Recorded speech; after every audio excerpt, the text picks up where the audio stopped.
And if this is the first time you've been with us, or if you haven't been here in many weeks, we've been in a verse-by-verse study of the Old Testament book of Joshua, and we took a brief detour on last week as we preached from the theme that was consistent with the national month that we observed, Child Abuse Awareness. And this morning we return to Joshua.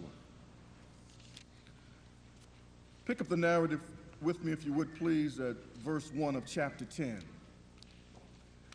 Now it came to pass, when Adonizedek, king of Jerusalem, had heard how Joshua had taken Ai and had utterly destroyed it, as he had done to Jericho and her king, so he had done to Ai and her king, and how the inhabitants of Gibeon had made peace with Israel and were among them, that they feared greatly, because Gibeon was a great city, as one of the royal cities, and because it was greater than Ai, and all the men thereof were mighty.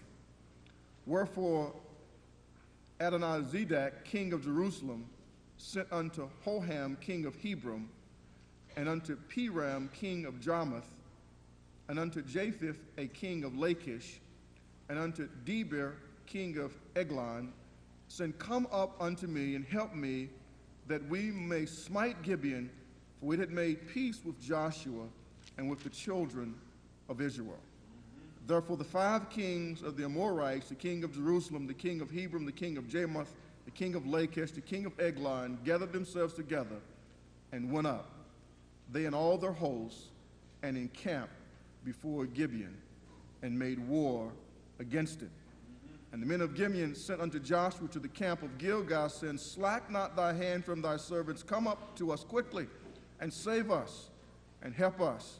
For all the kings of the Amorites that dwell in the mountains are gathered together against us. May the Lord's rich blessing be upon his word, and may it be a comfort to our hearts and to our minds. Most of us here this morning have made some mistakes in life that we regretted. We've taken some wrong turns that we wish we could throw our lives in reverse and back up and reroute ourselves. Unfortunately, life does not have a reverse. And every time we take a wrong turn, then we must continue on that road until there is an opportunity for us to get back on the main road. And every time we make a wrong choice or a wrong decision, we must face the consequences and deal with the consequences of our choices. That simply is the way of things. And the people of God are not exempt from having to face the consequences of life. God has no magic wand that he waves when we make mistakes to undo the mistake that we've made.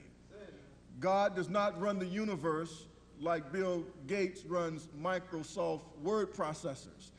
You know, when you're doing your word processing, if you hit a keystroke, you don't like what you've done, if you don't go any further, you can go up to edit and undo it. And the mistake you've made can be undone. That's not the case in life. We got to deal with the hand that we sometimes deal ourselves. We must play it. So it is in the life of God's most choice servants.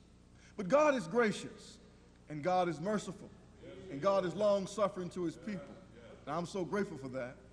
If I heard Paul in Romans 8:28, he says, For we know that all things work together for good, for them who love God, for them who are the called according to his purpose. Now, Paul did not say that all things were good. He did not say that all of the experiences of life were pleasant. But he says that we know that God is a sovereign God, that God is a God who indeed sets high, as the old people used to say, and he looks low. And God has a will, and God is moving the events and the affairs of this life toward accomplishing his will. And Paul says, if we love God, if we really love God deep down in our hearts, if it's our strong desire to do the will of God, even when we take those wrong turns, when we detour, when we should stay on the expressway, that God, in his majestic sovereignty, can reroute our lives and take that wrong turn and use it to still accomplish his final purpose for our lives. And that should bring joy to your heart, unless you're perfect. Because if you're perfect, you don't have to worry about wrong turns and mistakes and fumbling the ball in life. Joshua was one of God's choice servants. Joshua was a spiritual man, and Joshua had ordered his life under the word of God. And the strong desires of Joshua's heart was to do God's will and to see the will of God fulfilled in the lives of the people of God. Joshua was a brilliant military strategist, and he had been trained under the able hand of Moses. But even Joshua didn't know it all, and Joshua did not always make the right decisions. We saw in chapter 9 that Joshua makes a strategic blunder. God had given him the instruction that they were to go into the land of Canaan, and they were to drive the enemies out of the land. And in many cases, God had given Joshua the mandate that they were indeed to slaughter all the people in a city that they went in to conquer. Because God was using Joshua and the Israeli army as his instrument of judgment upon the evil, wicked people in the land of Canaan. And after a mighty victory at Ai, Joshua let his spiritual guard down. And so it is in the lives of many of God's choice servants. After great victories, or when things are going extremely well, we become a bit relaxed. And we let our spiritual guard down. And we become prime candidates for Satan to attack. And so Joshua's spiritual guard was down. Some people came through where Joshua was encamped at Gilgal, and they said they were from a far and a distant land, when actually they were just a few miles down the road. They were from the city of Gibeon, and the Gibeonites knew the might and the power and the force of Joshua in his army, and they knew that they were doomed if they had to stand and fight against Joshua. So the Gibeonites devised a plan. And we would dress in old clothing, and we would take old molded food, and we would drag ourselves into their camp, weary and tired, and we will tell the Jews that we've come from a far country, and we heard about the greatness of their God, and we come to worship their God, and we want to enter into a covenant with them. Joshua did not seek the Lord in prayer. And Joshua, because he was a man of compassion, he was moved with his compassion. And he moved forward and entered into a covenant relationship with the Gibeonites. And we saw how Joshua led the people into an unholy alliance with the Gibeonites. It was a strategic blunder because it brought the enemies of God into the camp of God. And very often, my beloved, we make the same mistakes. We're not sober.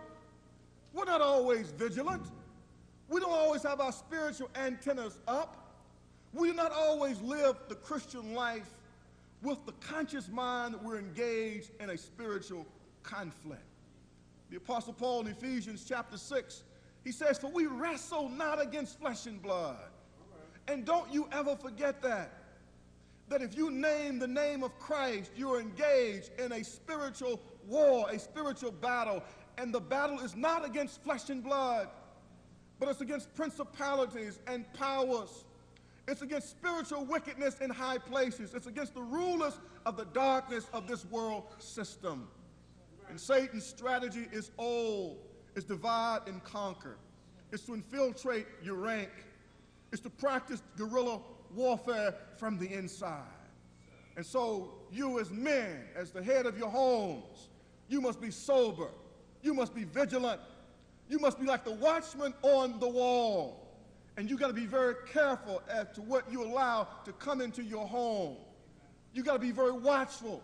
You got to be sober. You got to be vigilant, because the adversary, the devil like a roaring lion is walking about seeking whom he might devour. And he's always looking for those little lambs that are out on the periphery, who don't have the wisdom or the senses to recognize the danger that is in their midst. And so as the men of God,